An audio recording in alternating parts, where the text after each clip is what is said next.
Yes, sir. Okay. So now it is 2:36.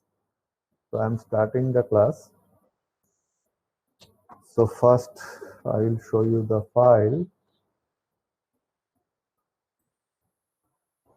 Now it should come on your screen. Is it coming slowly? You can see electric Yes, displacement Yes. vector. yes, yes, yes. Okay, good. Okay, so what I will do is at the very outset today, I will recapitulate slightly what we have done in our last class, and then we'll move forward because this uh, electric dielectric polarization is a very important aspect. So once again, I repeat that what is electric displacement vector. Now, according to Gauss's law, which we have already discussed, we know that surface integral of d dot ds. So here you can see that d has been replaced as epsilon 0 into E is equal to then the volume integral. I mean, it is basically the total charge enclosed. Now this surface integral has been converted to a volume integral. As you know, this can be done. So this has been converted. So we have epsilon 0, then volume integral of del dot E, then dV. So this is straight away coming from the Gauss's law along with the divergence theorem. That is converted surface integral to volume integral. Now what we are saying is that Qt is the total charge enclosed by the volume V. Now this total charge definitely will include free charge as well as bound charge. Now free charge you can understand. What are the bound charges? These are the charges of the dipoles. Since they are already dipoles, they are called bound charges. So what we are writing is that total charge Q is volume integral of rho F, that is the free charge density, plus rho VB, that is the bound volume charge density. Then if we integrate it over the entire volume, we will get the total charge. And then if we put it in the equation 5.37, then we get the next one. This is just straight away substitution. But then now comparing LHS and RHS, we can write equation 5.38 as this one.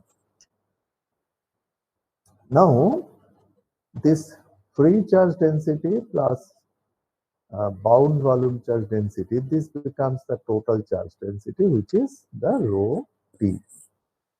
As we have discussed in our last class, where we discussed polarizability, and we showed that the volume bound charge density or the bound volume charge density is equal to minus del dot the polarization vector.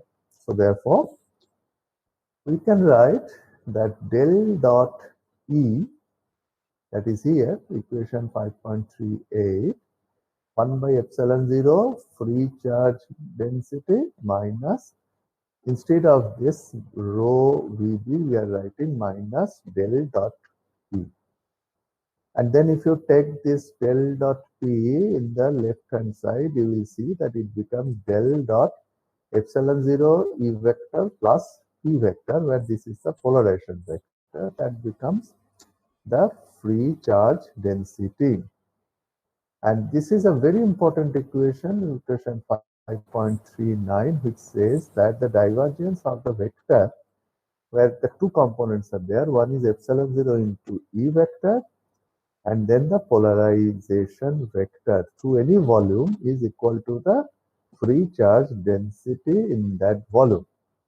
Therefore, we are calling that this vector epsilon 0 E vector plus P vector to be D vector, and we are saying this is electric displacement vector. So D vector, as per then this definition, equation 5.40, has two components, one that directly comes from the E vector and the other comes from the polarization vector. That means if it is a vacuum, there will be no polarization vector, then D vector will become epsilon 0 into E vector, which you all know. And then if there is a dielectric present with some polarization, then D vector will change. The first component will be the component which is equivalent to the vacuum, that is a free space component, and then the second component comes from the dielectric material. Now, therefore, we know this integral form of Gauss's law, so we are not going into that. What we are going into it is that equation 5.40. That means whatever we have now defined, that D vector has two components. One component directly comes from free space, another from the dielectric material. So what we are doing is we are calculating E vector here, that is divide by epsilon 0. So it shows equation 5.43. Now why it is important? Because we are saying that E field within a dielectric is resultant of two fields. One is we call D field, the other is called the P field. The D field is associated with the free charges that comes from this equation, and P field is associated with the bound charges. And therefore, we can say that E field is actually due to both free charges and the bound charges. Only difference is that the P field acts in opposition to the D field. You can see from this equation 5.43. So therefore, what happens in the presence of a P field? That means in the presence of bound charge, that is giving rise to the P field, and this happens only due to polarization. The E field within a dielectric becomes less than the D field. That is clear from the equation 5.43. So again, I repeat that the E field in a material, that is the electric field intensity, that has two components. One is directly coming from the D field, the other is from the P field. And the D field, as per the Gauss's law equation, is related to the free charges, whereas the P field is related to the bound charges. And these bound charges come or appear due to the polarization within the dielectric. But the P field acts in opposition to the D field, and therefore, in the presence of the P field, or we can say in the presence of the bound charges caused by polarization, the E field will become less than the D field. That is a very important concept that comes from this polarization. Then we bring one other quantity, electric susceptibility, in our discussion. What we are saying is that for linear dielectric material, polarization vector P varies directly with the applied electric field. Therefore, there must be a relationship directly between P vector and E vector, and that is nothing but the equation 5.44, where this constant we are incorporating is called electric susceptibility. And what is this? It is a dimensionless quantity, and basically it is a measure of how susceptible a dielectric material is to an applied electric field.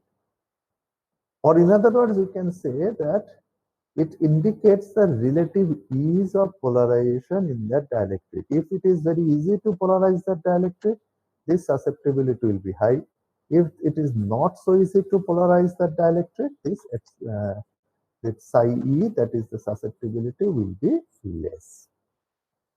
Then equation 5.40, this one you can see has D has two components. Now P also has been represented in terms of E. So now you see D first component has a relationship with E, then P also has a relationship with E. Of course, this is for linear dielectric, not for non-linear dielectric. So what we are writing that now D can be written as epsilon 0 into 1 plus psi E into E. But you all know that the standard expression is D is equal to epsilon 0 epsilon r E.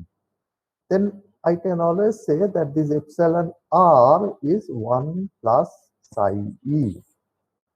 So Epsilon r is now, you can see, is related to the susceptibility of the material. And as I have said, that any material which is easy to polarize, epsilon psi e will be high. Naturally, epsilon r will be high.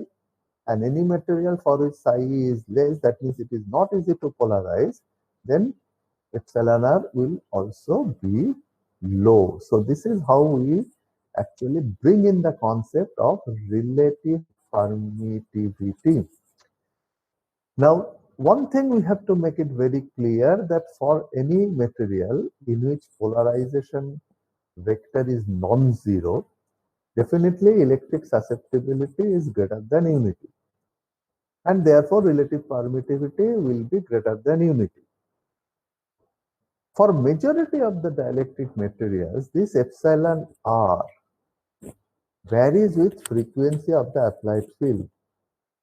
Why? Because this is the, as we are saying, that it represents the relative ease of polarization. Now, if the field frequency increases or decreases, the polarization, that means the orientation of the dipoles, that is dependent on how quickly it can orient itself. Therefore, it is a function of the frequency. The value of the epsilon r that is relevant to electrostatics, which we normally talk about. For example, if I ask you what is epsilon r of porcelain, you will give me a value, say 3 or 4. Now, this is called the epsilon r relevant to electrostatics, and this is valid only for steady electric field or at the very or at a relatively low frequencies less than 1 kilohertz. But if you talk about 1 megahertz or gigahertz, it will be completely different. Now you can always ask that what about gigahertz?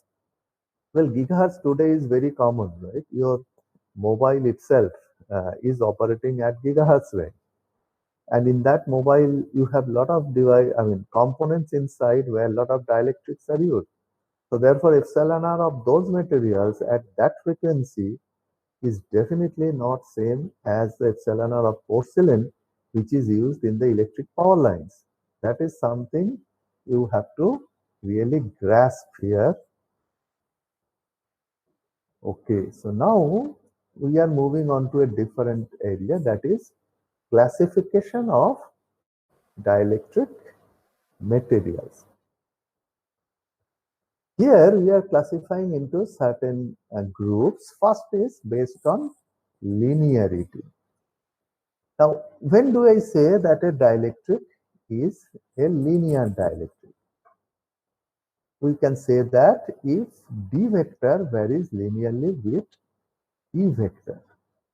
Typically, if that is the case, because D is epsilon 0, epsilon r E, so for such materials, permittivity remains constant and it is independent of the applied electric field. However, if it is a nonlinear dielectric, then definitely D vector and E vector will have nonlinear relationship. But there are two other concepts that we will have to bring in. First is isotropy. What is called isotropy, and when I say a dielectric is isotropic, we say isotropic if D and E vector are in the same direction. Please remember, linearity is different. Linearity means D vector varies linearly with E. And isotropy says that D vector and E vector are in the same direction. And if it is isotropic material, then this dielectric permittivity will be same in all directions. That means if you measure permittivity in X direction, Y direction or Z direction, you will get the same permittivity. But not all materials are isotropic. There are materials which are anisotropic. That means that polarization does not take place in the direction of the electric field. That means E vector and P vector are not parallel to each other. And as a result, what happens, D vector, which is actually summation of E vector and P vector, that will not be in the same direction as the E vector. In such cases, the permittivity will vary with the direction. That means if you measure in X, Y, and Z direction, you will get different permittivity. Typically, crystalline dielectrics are mostly anisotropic. Now, you might get a slightly confused here, but let me give you a very common example of this one. Uh, Even in say magnetic material, if you take, there is something called uh, hot rolled steel, HRS. There is something called CRGOS, cold rolled grain oriented steel. I hope you have heard about it or learned about it. This all depends on how steel is manufactured. Now, if it is hot rolled steel, if you apply a magnetic field, this tiny magnetic materials or magnetic elements, they all apply or rather orient in the direction of the magnetic field, irrespective of which direction it is. Whereas if it is cold rolled grain oriented steel, if you apply a magnetic field, the the tiny magnetic elements, they orient only in one direction, not in the direction of the magnetic field. And therefore, if you measure permeability of those materials, they are completely different in the direction of the rolling and at normal direction of rolling. This is typically anisotropic property. That means depending on the direction, you get different values of the material property. The same thing happens with permittivity, that if it is isotropic, the D and E will be always in the same direction. If it is anisotropic, D vector and E vector will be in different directions, that is, they are not parallel to each other. Then the third property that we talk about is called homogeneity. What is it? Dielectric materials, for which the properties are same at all points within the volume are called homogeneous.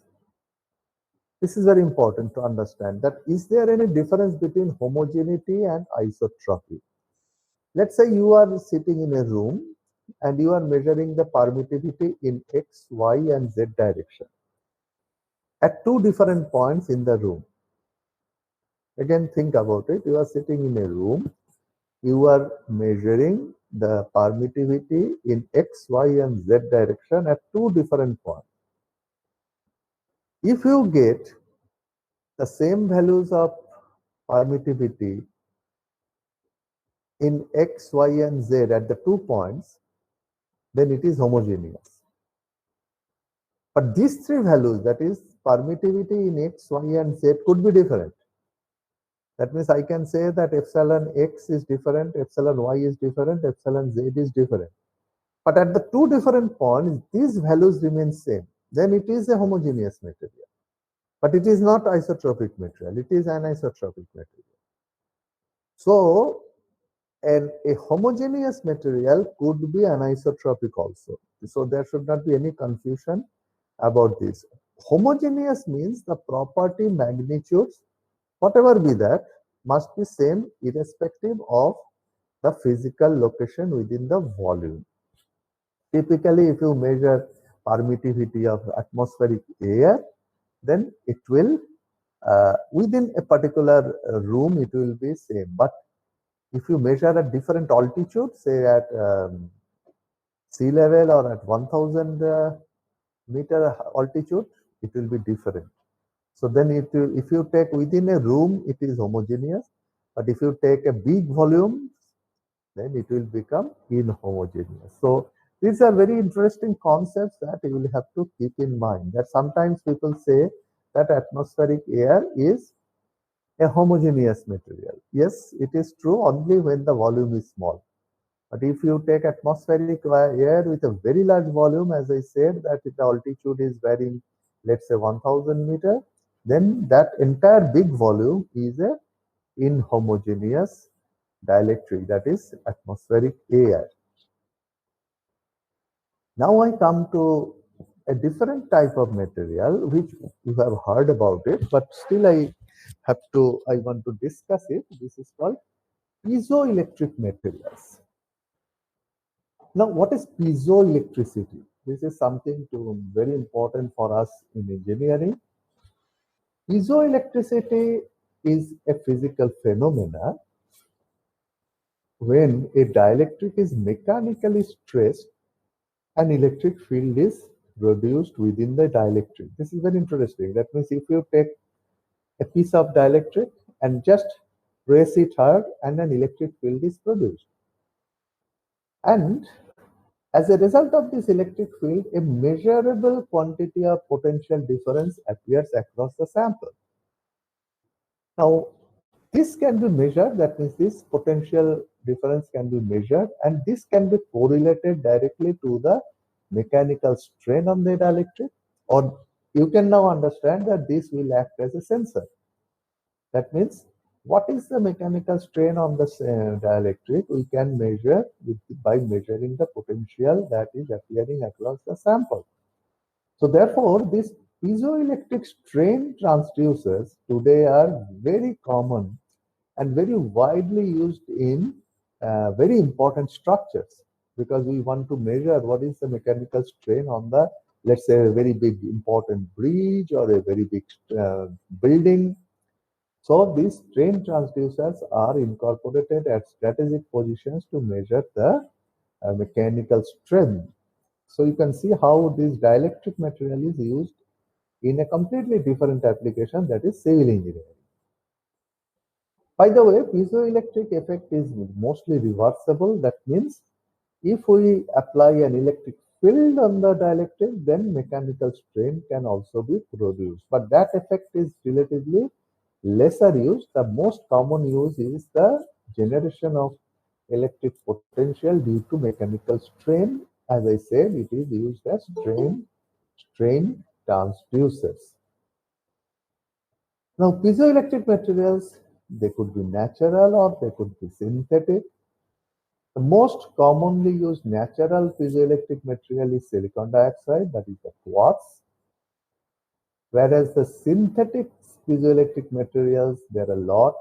There could be ceramic materials or there could be polymers. Now, I have given some of the material name here, which you can read. I am not going into that. But what I am trying to say is that in recent years, when we are talking about smart structures, these piezoceramics or piezopolymers are very widely used. And recently, there are a lot of breakthroughs that has taken place in single crystal growth technique. This is, the crystal technology, and this has resulted in the development of very high strain and high electric breakdown piezoceramics. Now, if you just ask me about a little bit about why this happens, then the answer will be like this: that the nature of the piezoelectric effect is strongly related to the large number of dipoles that are present in the piezoelectric materials. That means if the large number of dipoles are not present, that material cannot be used as piezoelectric material. Now, these dipoles can either be due to ions on crystal lattice sites with asymmetric charge distribution, or due to certain molecular groups having asymmetric configuration. This is all the molecular structure. Uh, just I mean, you just learn, take it that these are the things that happens. If you are interested, you can go into the depth of it. So when a mechanical stress is applied on the piezoelectric material, what is happening? The crystalline structure is disturbed and it changes the direction of the polarization vector due to the electric dipoles. So that actually causes the electric field. If the dipole is due to the ions, then the change in the polarization is caused by the reconfiguration of ions within the crystalline structure. On the other hand, if the dipole is due to simply the molecular groups, then the reorientation of the molecular groups causes the change in polarization. So that means I repeat, there are three different types. That means if it is a crystalline structure, then mechanical stress when we apply, then it disturbs the crystalline structure, and because of that, the polarization vector changes, and we get some electric field. Under normal condition, this electric field is zero because they are randomly oriented. So at any direction, the component of electric field becomes zero. But the moment this stress is applied, this structure is disturbed, and therefore this summation of the components doesn't become zero. You get a component of electric field. If the dipole is due to ions, then what happens? This ions gets reconfigured within the crystalline structure, and again the same answer, that you get a component of electric field which normally is zero due to random orientation, or not random orientation, due to the crystalline orientation. And in the molecular grids, again the same type, that reorientation of the molecular groups takes place, and that causes the polarization. So there are all these ways we get the piezoelectric effect. But again, to highlight that these piezoelectric transducers are today a very, very commonly applied transducer in engineering. Ferroelectric materials. You are all quite accustomed to ferromagnetic materials, where you know that BH curve, that is magnetic flux density and magnetic field intensity curve, is not linear. A similar effect is there in the electric materials. That means if the D vector, that is the electric flux density and electric field intensity, they are not linear. Then it becomes a ferroelectric material. But the important point in ferroelectric material is that a ferroelectric material is a dielectric with at least two discrete stable or metastable states of different non-zero electric polarization under zero applied electric field. This is an important term, that two discrete stable or metastable state of different non-zero electric polarization under zero applied electric field, and they are called spontaneous polarization. And it is stated in material technology that for a material to be considered ferroelectric, it must be possible to switch between these two states by the application and removal of an electric field. That means we can switch between the spontaneous polarization states by the application and removal of the electric field. In the conventional ferroelectrics, the spontaneous polarization is produced, that is how it is produced, by atomic rearrangement of ions in the crystal structure depending on their position. And in electronic ferroelectrics, the spontaneous polarization is produced by the charge ordering of the multiple valencies. Now, I'm not going into all that because we are not material technology. This is just to say that how it happens. A non-zero spontaneous polarization can be present only in a crystal with a polar space group. So far as the unit is concerned, the numerical values of spontaneous polarization typically are given in microcoulomb per meter square. It is not in coulomb per meter square, it is in microcoulomb per meter square. But the most interesting part is that all ferroelectric materials are necessarily piezoelectric, because as you can see by explanation here, that the reorientation, etc., takes place in ferroelectric materials, which also gives rise to piezoelectric phenomena. Now, if it is plotted that the D vector versus E vector, or P vector versus E vector, that is polarization versus E vector, we'll get a plot like this. And you can see that this is exactly like the hysteresis loop of a magnetic material. E is the polarization vector and E is the electric field intensity vector.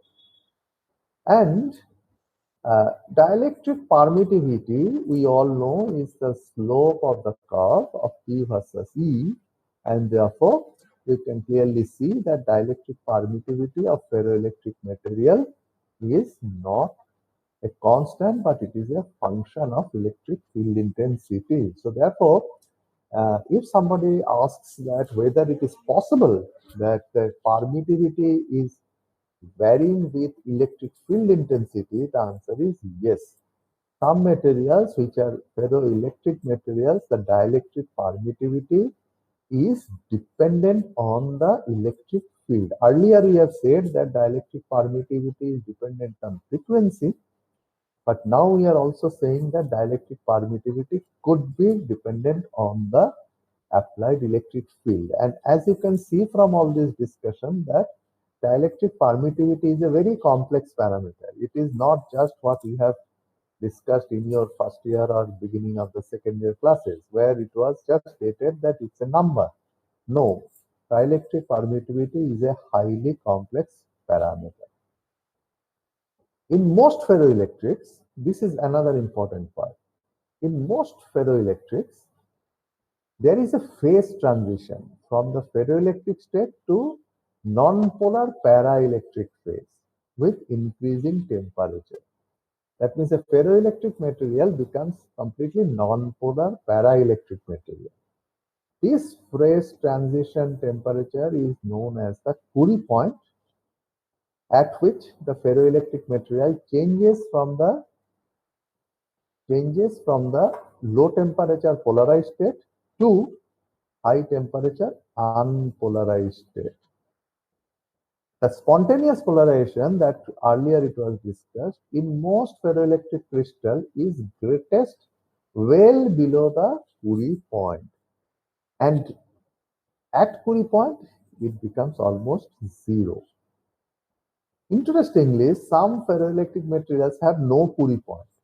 Now, why it does not have Curie point? Because these materials melt before the phase transition point is reached. That means the Curie point for this material is very high. So before you reach the Curie point, the material melts.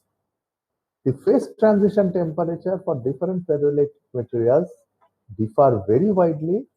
For some material, it is around 50 to 100 Kelvin, whereas for some it is might be 1000 Kelvin. Now, originally, this ferroelectricity was found or discovered by a natural material which is called Rochelle salt. And this is a chemical equation for that. And in this material, very dramatic change of this E versus E, that is polarization versus electric field was observed. But now, these very interesting ferroelectricity properties have been found in very important non-hydrogen containing materials. For example, the most important is perovskite, that is the barium titanate. And this material, that is barium titanate, has been extensively studied and used. And I mean, they could be also in disordered solid solution. So this barium titanate today has become one of the very important ferroelectric materials. And where it is used, ferroelectric materials, well, they are used in variety of applications. Like they are used in non-volatile memories, where the computers, that is non-volatile memories means it is called ROM, not the RAM one, it is the ROM, read-only memories. Then capacitors, having tunable capacitance, that means you can tune the capacitor. Then varactors, that is the variable reactors in the microwave circuits. Then electro-optic modulators, very high permittivity applications. Pyroelectric detectors, that means pyroelectric means where we try to detect very high temperature. and so on. So there are a lot of uses of ferroelectric materials today. A very interesting material is called electret. That is, I would like to explain that this is very similar to a magnet, the permanent magnet. That there, electrets are unique man-made materials that can hold an electric charge after being polarized in an electric field, just like a permanent magnet. That means you can have a North Pole and a South Pole. In an electrode, you can have a separation of electric charge. That means on one side you can have positive, another side you can have negative charges, and there will be a fixed static potential existing between the two opposite poles of the dipolar electret, and therefore this will become as a tiny uh, just like a tiny magnetic element, it will act as a tiny electret element. These electrets are prepared from different dielectric materials depending on their structures and properties. The very first electret was actually a natural material. It is called carnauba wax. It's a wax obtained from the Brazilian palm tree. Let us say palm gum actually. And it is mixed with some beeswax, some ethyl cellulose, and some other components. Now, it is a highly polar dielectric. What happens when a highly polar dielectric is placed in an applied field? Then the dipoles they try to orient in the direction of the applied field.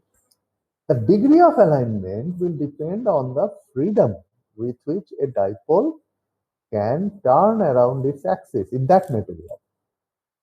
For example, if you take the carnauba wax and if it is taken in the molten state, then this freedom of uh, the dipoles to rotate around this axis is very high. But it is almost zero when the wax is in the solid state. That means the dipoles can rotate or turn around this axis freely when it is in molten state, but it cannot rotate in the solid state. So what we are doing is that we are melting the wax and then keeping it in the molten state. A very strong electric field is applied, and now the dipoles are free to move because it is in the molten state. So the dipoles will align themselves in the direction of the applied field, and then keeping the applied field within, I mean, it still keeping the applied field, we will cool the wax and solidify it, and then slowly withdraw the applied field. What will happen? That means when it will become solid, the applied field is still there. That means all the dipoles are oriented in one direction. Now it has been cooled and solidified, so the dipoles cannot turn around its axis. Now slowly the electric field is withdrawn. So what happens? These dipoles remain oriented in which direction it earlier has oriented along the direction of the applied field. And then when the field is withdrawn, this solid wax space becomes an electret, and at the two ends you will have fixed potential difference because there will be a charge separation. Now this is called a thermoelectret because it is produced by the thermal effect, and published literature shows that effective surface charge density of the order of 4 to 6 nanocoulomb per meter square has been preserved practically unchanged in carnauba wax electret for more than 35 years. This is too much, right? It's a wonderful property. The 35 years, a certain amount of charge separation it is able to hold on to it. I mean, it is not disturbed. And now you can see that this can be a very good sensor, because you know that if you have a small tiny magnetic element, then if there is a magnetic field, it will immediately be, react to that magnetic field by rotating or in some way. So a tiny magnetic element can be used as a sensor for magnetic field. Similarly, a tiny electret element can be used as a sensor for electric field. And as I was telling that measurement of electric field is very difficult, but now electrets have given rise to such possibilities of electric field measurement. Now we said that this is thermoelectret. There are other methods of preparing electrets. One is called photoelectrets. They are produced using light as the heat source. Then there are radioelectrets. They are prepared by exposing a dielectric to a beam of charged particles. There are corona electret, which is produced by placing the dielectric in a corona field. And this is particularly used nowadays in the industrial production of electricity. Then there will be mechanoelectrets, which is actually found by mechanical compression of dielectric between heated plates. So there are a lot of ways of preparing electrets nowadays. And many modern electrets have only space or the surface charges present in it. For example, a very common material is Teflon or polypropylene electrets, and they don't have any dipole polarization. These electric materials, they could be ceramics, they could be non-polar or polar semi-crystalline materials, or it could be even amorphous synthetic polymers. Amorphous synthetic polymers. This use of electrets, very common is microphone. Very sophisticated microphones are actually electret microphones. A lot of electroacoustic devices use electrets. Infrared detection, photocopying also electrets are used. And nowadays electrets are coming as a very powerful tool in the devices in the area of biomedical, because you know that in biomedical area the electric fields are very low, so we need devices which can sense very low electric field, and it is also used in high energy charge storage application. So there is a very wide application of electrets nowadays. And then let me come to this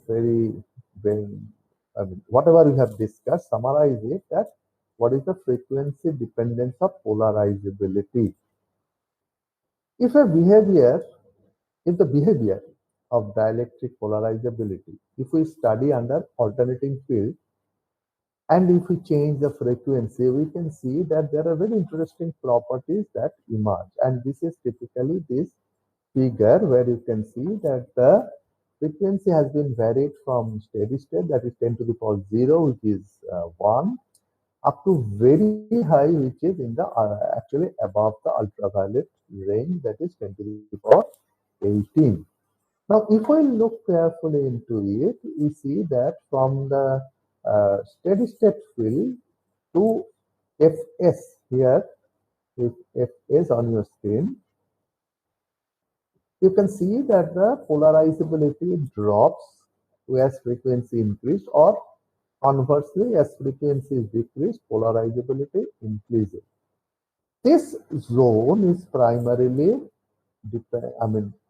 caused by this polarizability is primarily caused by the interfacial polarization, which I have discussed in my last class.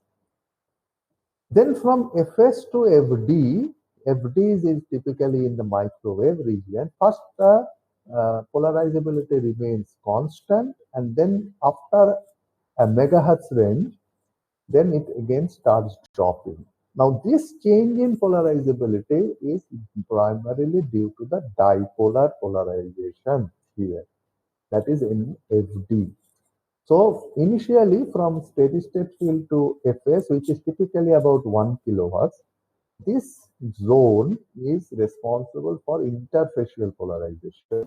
Then from 1 megahertz to 100 megahertz, this zone is relevant for dipolar polarization. That means in this frequency, dipolar polarization becomes predominant. And then after that, there is no change in polarizability. Why?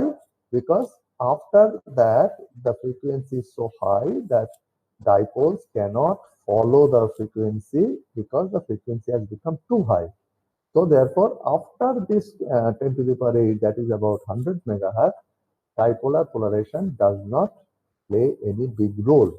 So it remains almost constant for quite a significant frequency range, but then around 10 to the power 13 uh, hertz, the ionic polarization starts taking place. As I have already said, that the ionic polarization, the time required for ions to get displaced by the electric field is of this range, that is of that particular nanosecond or picosecond range. So it becomes significant, and there is a very clear change in polarizability in that infrared range, and this is primarily because of ionic polarization. And then again, after 10 to the power 14, the ionic polarization cannot follow the frequency because ions are heavy, and therefore they cannot follow change in the electric field if it is higher than 10 to the power 14. So again, it remains constant for some time range, and around 10 to the power 17, again it drops. And this time the polarizability that is in the ultraviolet range is because of the electronic separation that I discussed, that electronic polarizability. But if it is above 10 to the power 18, then it has been found that even the electronic polarizability, that is the separation of the electrons in an atom, cannot actually follow that frequency. So therefore, there will not be any significant change in polarizability. So therefore, as I discussed earlier, that there are four different types of polarizabilities. That is electronic polarizability. And if somebody asks you that what is the frequency at which they are active, the answer is ultraviolet. Then it is for some time there will be no change in polarizability. Then in the infrared range, the ionic polarizability that becomes active, and then again it remains constant for some time.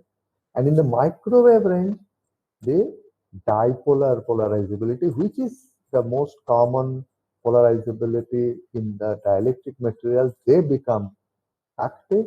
And then at a very lower field, the interfacial polarization, which is primarily not a property of material, but it is because of the interface of multiple materials which are used in an equipment, that becomes predominant.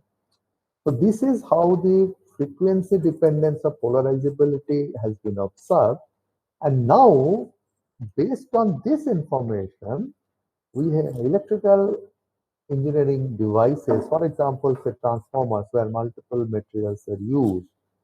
We try to devise techniques whereby we can identify the polarizability or measure the polarizability at different frequencies. And we are primarily focusing on the microwave range and the interfacial range, that is 1 kilohertz or less. And from that polarizability, that means change in polarizability, we can identify the condition of the dielectric. That means this is called non-invasive monitoring of insulation. That means we will not open the equipment, will not cut any sample, but we will do some measurement only at the terminals of the equipment. And from that measurement, we will try to say whether the condition of the insulation is good or not so good, like that. And this is called condition monitoring of insulation, has become a very, very important area of work today because it can save a lot of hazards or money for the power companies or the devices which companies own, because if they can identify that the insulation is becoming weaker, they can take immediate steps so that there will not be any major fault in the system, which saves lot of money for the company. So you can see that these studies, which you might think that they are all theoretical studies, yes, they are theoretical, but they have very strong impact on the practical field, and therefore we have devised, the engineers and scientists have devised methodology is based on these theories, which will help us in our practical field. So I would like to stop with this today here. Uh, uh, there are a lot of topics in polarization. I don't want to go into that. So uh, if there is any question from your end, otherwise I will close the class today, and next class I will move on to a separate topic.